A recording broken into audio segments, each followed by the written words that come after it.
कन्या को सुकन्या कह सकते हैं, मुझे ऐतराज नहीं, पर खबरदार जो वर को सुअर कहा तो।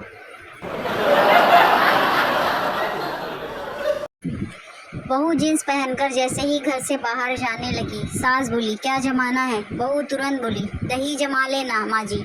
फिर क्या, हो गई महाभारत शुरू।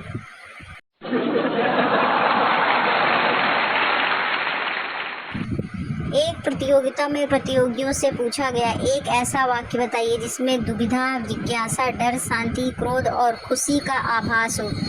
पुरस्कृत वाक्य था, मेरी पत्नी मुझसे बात नहीं कर रही है। पप्पू 1 किलो शक्कर देना दुकानदार। और क्या चाहिए पप्पू, सरकारी नौकरी लगवा दो। पत्नी, अजी सुनते हो, इस बार गर्मियों की छुट्टी में हम कहाँ चलेंगे। पति रोमांटिक अंदाज में गुनगुनाते हुए, जहाँ गम भी ना हो, आंसू भी ना हो, बस प्यार ही प्यार पले। पत्नी, देखो जी, ऐसा तो बिल्कुल हो ही नहीं सकता, मैं तो साथ चलूंगी ही चलूंगी।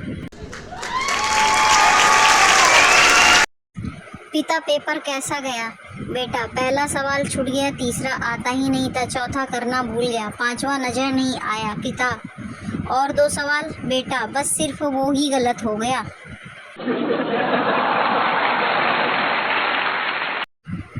भाई, कितनी भी पढ़ाई कर लो, डिग्रियां विग्रियां ले लो, लेकिन रेस्टोरेंट के दरवाजे पर पुश और पुल लिखे देखते हैं तो 2-3 सेकंड के लिए सोचना जरूर पड़ता है कि दरवाजा धकेलना है कि खींचना है।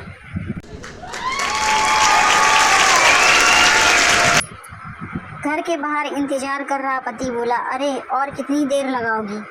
पत्नी गुस्से में, चिल्लाना बंद करो, 1 घंटे से कह रही हूँ, 5 मिनट में आ रही हूँ, समझ में नहीं आता क्या।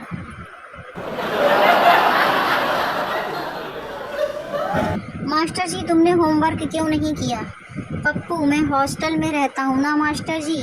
तो पप्पू, हॉस्टल में होमवर्क कैसे कर सकता हूँ, हॉस्टल वर्क देना चाहिए था ना। फिर हुई पप्पू की जोरदार कुटाई। इश्क अधूरा है तो अधूरा ही रहने दो, पूरा हुआ तो झाड़ू पोछा करवाएगा।